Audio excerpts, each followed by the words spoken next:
This conference will now be recorded. Good morning, everybody. You're listening to Money Matters. I'm Chris Hensley.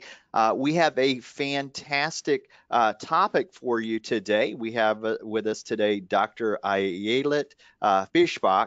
She is the author of the brand new book, Get It Done. And I've got a copy of it here. I've got the jacket in front of me because I'm trying to read the liner notes here as I go. But we are excited to really kind of do a deep dive into this with her. I'm going to read a little bit from the jacket here because I thought this was important. It says, "A great deal of ink has been spilled on the subject of motivating and influencing others. But what happens when the person you most want to influence is you?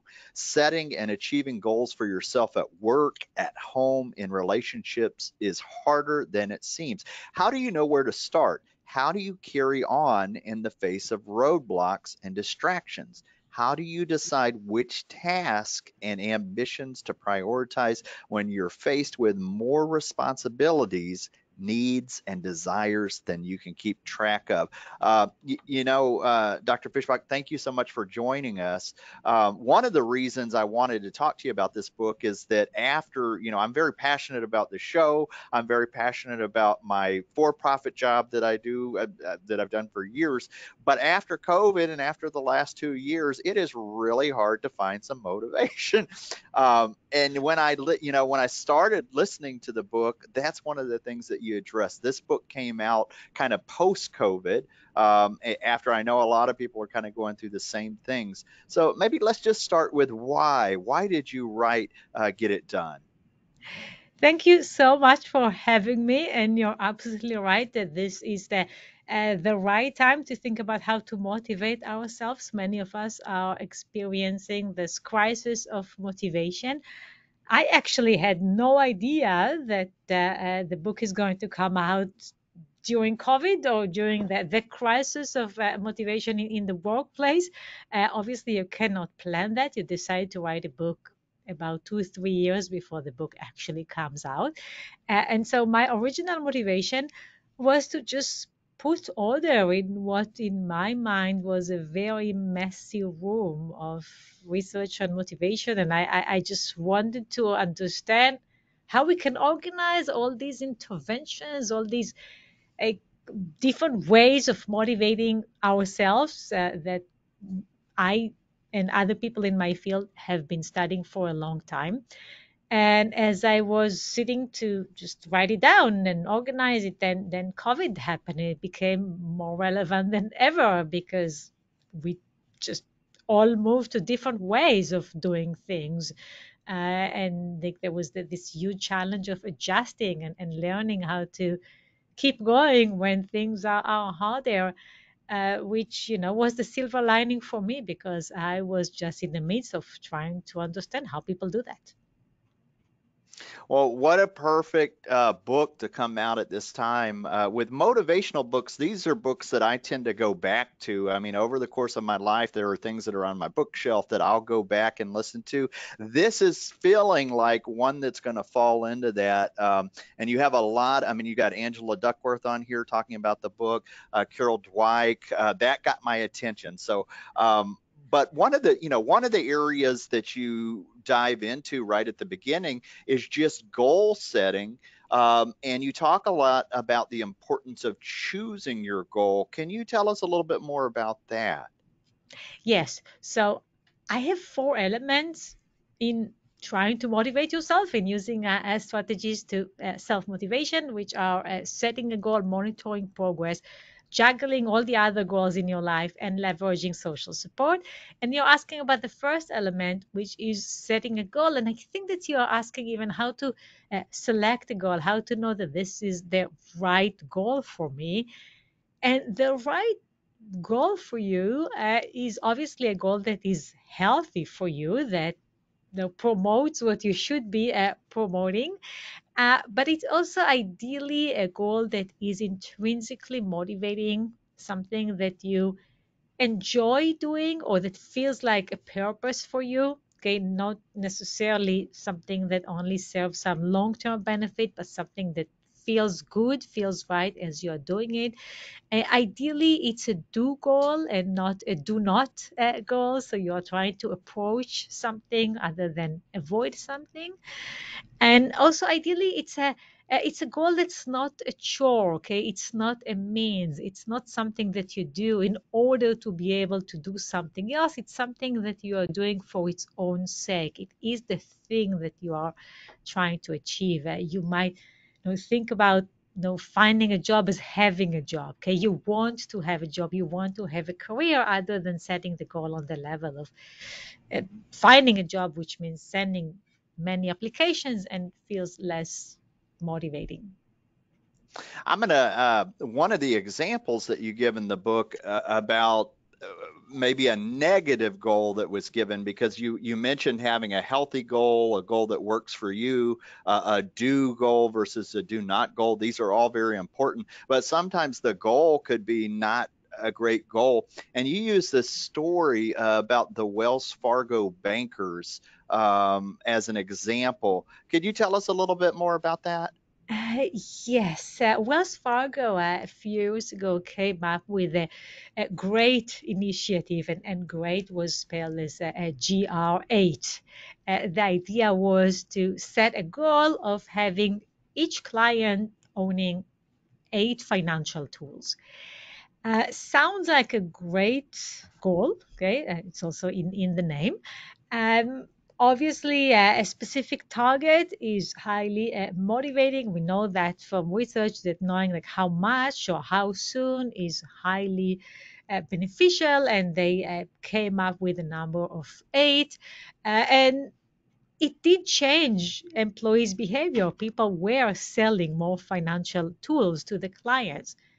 Now, here's the problem: this goal just didn't fit the organization. Most of the clients didn't need 8 financial tools. There was really no way of doing that unless you will relax your ethical standards, unless you will end up selling people tools that they don't need. Often customers didn't even know that they were getting these tools, so they ended up paying for something that they didn't know they have. That resulted in a very long and ugly legal process that I'm not going to get into now, but just a wonderful example for how setting an ambitious target will influence your behavior, but might not influence in the direction that you want to go. Absolutely. And that one stuck out to me because I remember the class action lawsuits that came out of that. So I was like, oh yeah, I remember when that happened. Now that has to do with numbers, and we're here on the show we're very focused on numbers. One of the things you talk about is putting a number on it. Go a little bit further into that for us. Numbers or targets tell us how much and how soon. I want to save that much money by the end of the year. By the end of the month, I want to walk that many steps. I want to have that many clients or followers or whatever. Okay, again, by a certain date. The nice thing about targets is that we really want to get to this number. We would feel like we are losing if we are just below that number. Okay, if you set your target as walking 10,000 steps per day, you would feel like you haven't done enough if you are 100 steps below that target, and you actually don't care very much if you are 100 steps above the target. It's really the target becomes the thing that you are pursuing. And there's some really wonderful analysis of the distribution of marathon running times in the US. And what the researchers that looked at it found is that there are many more people that finish the marathon just below 4 hours, like a couple of minutes below 4 hours, than a couple of minutes above 4 hours. Now, what's going on? Obviously, it's not easier to run a marathon under 4 hours than above 4 hours, but the 4 hour mark that for many marathon runners is the target is a motivational tool. Okay, they really want to meet that precise number. Anything above it is seen as a loss. Okay, I didn't make it. And so targets are wonderful. Okay, they get us going. Uh, but in a way, we already mentioned that And targets can also lead us astray. Okay, targets can take over. We might forget why we are pursuing the goal. We might focus too much on the target. My son, who's just turned 10, was waving his hand the other day, telling me that he can get his step count just by waving his hand, up in the air. Obviously, he confuses the idea of walking many steps with the idea of getting to the number that you're trying to get to on your watch. Targets confuse us. Okay, we often replace pursuing the goal with pursuing the target.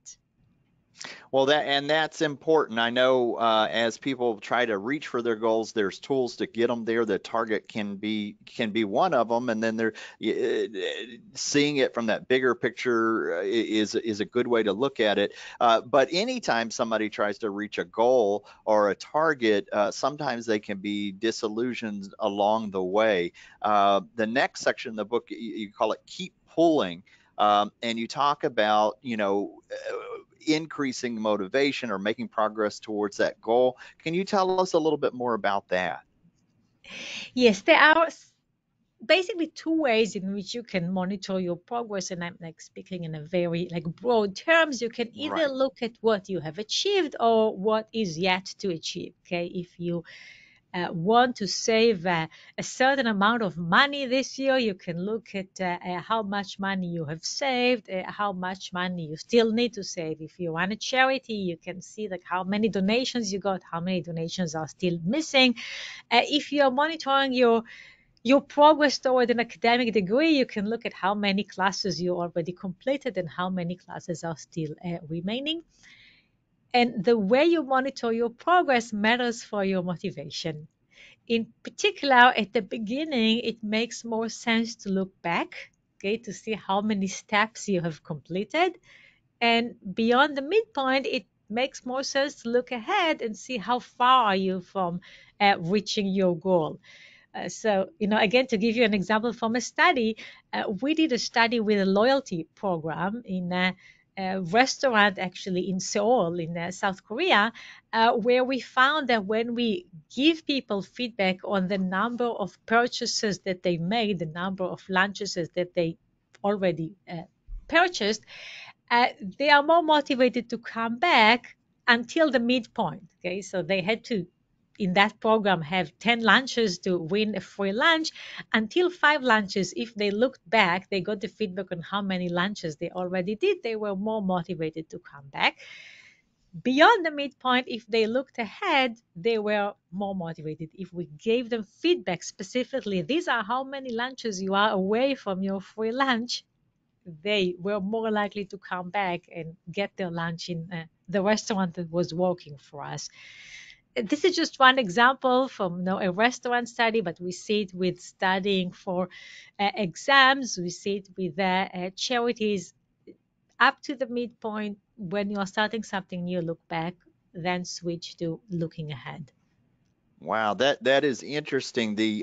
What you just told us was the looking at what you're achieving or what you're yet to achieve, and you said, at the beginning, looking backwards, there's value to that, but then also forward looking after you hit that midpoint. Uh, Very, very interesting. You talked about getting feedback with this study that you did. One of the things you talk about is negative feedback. How can we learn from negative feedback, or where does that play a role? Oh, it's hard to learn from negative feedback. It's the reason we constantly hear that we need to learn from negative feedback because we don't. It's too tempting to ignore negative feedback. What we find in motivation science is that people often either just ignore completely the negative feedback, they don't remember. Okay, you told them that their answer was wrong and they don't remember what their answer was. Okay, or that they derive the wrong lesson, they learn that they cannot do it. Okay, they say, okay, well, this is not for me. This task is not for me. This job is not for me. I obviously not good at it. Here I got the negative feedback. What we want people to learn from negative feedback is how to do things. Okay, This is the lesson. Okay? You learn to do something by learn how not to do it.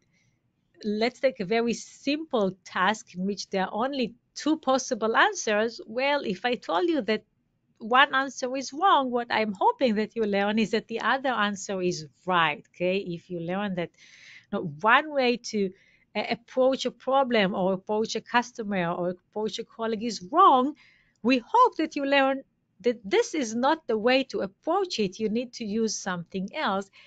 And this is not trivial for people. It's not trivial because it requires cognitively that you understand that if something doesn't work, you need to try something else. So it's learning by elimination.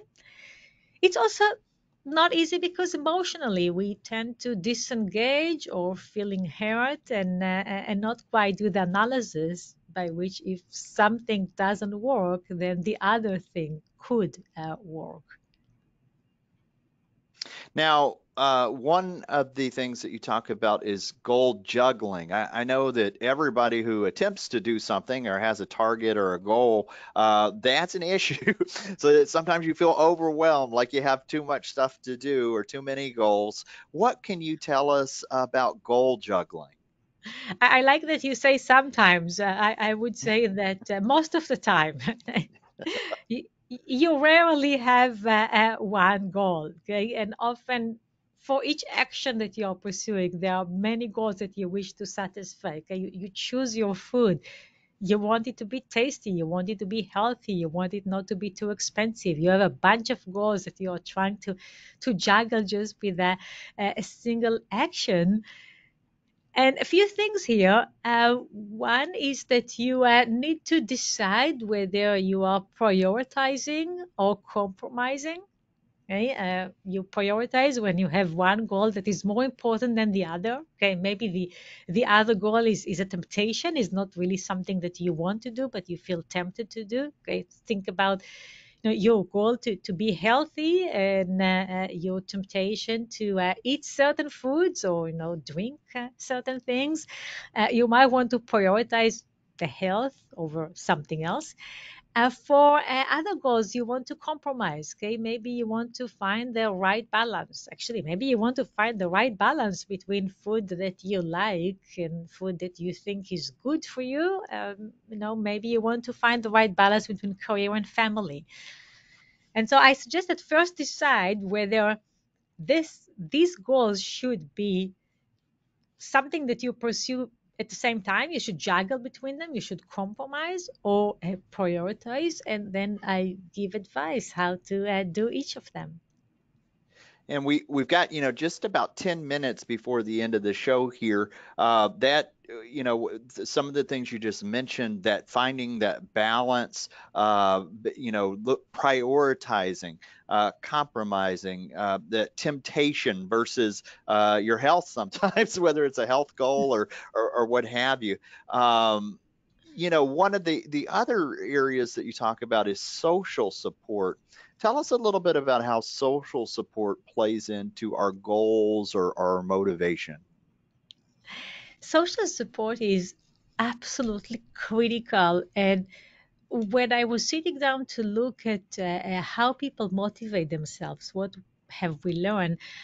I immediately found out that many of the interventions that we use for others and for ourselves involve leveraging social support. And why is social support so important? Well, in two ways. Okay, first, there are many goals that we pursue with other people. Okay, we start a business with other people. We work on a project with our colleagues. We also start a family, with another person at least. We work with other people on our professional and personal goals. The other aspect is that even for our personal goals, for the things that we are doing by ourselves, other people are around us and they are either an inspiration or that they stand in the way. Okay, their approval is critical. Role models are critical. And doing something when your immediate environment feels that this is foolish, that this is not something that they would support, is extremely hard. It what makes people leave their group, okay, and go to another place where their passions are supported and appreciated. And so if I can step back and talk about the first element, like how do we do things with other people, this is a big challenge. Okay, we know that in every work meeting, people are thinking less hard than if they thought about the same problem by themselves. So a lot of research on social loafing and our tendency to work less hard when other people are helping. There are strategies to address that. Okay, identifying who did what is one way to reduce this tendency to let go and work less hard when other people are helping me. I also talk about coordination and how to best work with people so that we don't have 10 cooks in the kitchen. We are not trying to all solve the same problem. But on the other hand, we don't end up with one expert, okay, one person in the group that knows it all, and the other people might not know much. I give the example of research with married couples, and married couples have this tendency to divide their finance such that one person is doing most of the financial decisions for the household, and the other person has their bank account written on a post-it note. This is a problem, right? Because, at one point, this person who didn't know anything might find themselves having to take charge. Maybe the couple is no longer a couple with the older people. Maybe the person with the knowledge is unfortunately not longer with us. And then now we have the need to know something about handling your finance as the person who didn't do it. So that was a bit of a diversion, but I wanted to give an example for how to coordinate shared goals. Very important. I that you hit a nerve with me on that one because I have dealt with that real life situation so many times as a financial advisor. Couples that aren't commingling their accounts, and for whatever reason they've divided them, and then you have a widow or a widower who has no knowledge of the finances as a whole, and so you end up thinking you're helping and doing a disservice to your spouse. So that's a very great real life example there. Well, we're actually right here towards the end of the show. The book for listeners, Get It Done. It is available on Amazon. If you'd like to find out more information, the website that you gave me earlier is going to be your name. So it's going to be Ayelet, your last name, Fishbach.com. Is that correct? Yes, it's There we go. ayeletfishbach.com. Making sure there. And for listeners, don't feel like you have to write that down. We'll have that in the links on the podcast notes. Dr. Fishbach, is there anything I haven't asked you that you'd like to leave with listeners? Well, I wrote a book that there are many things that you haven't asked me, and I encourage people to learn more about motivation science. There is so much that we explored as a field on how you can stay motivated, how you can motivate others. And my current mission in my life is to make sure that people have this knowledge, that it doesn't stay in our small field. So help you so much for so sorry, let me say thank you so much for helping me spread the word, and I hope that people use these tools. Absolutely. This is a message we all need right now. So thank you so much. Have a good rest of the day. You too. Thank you.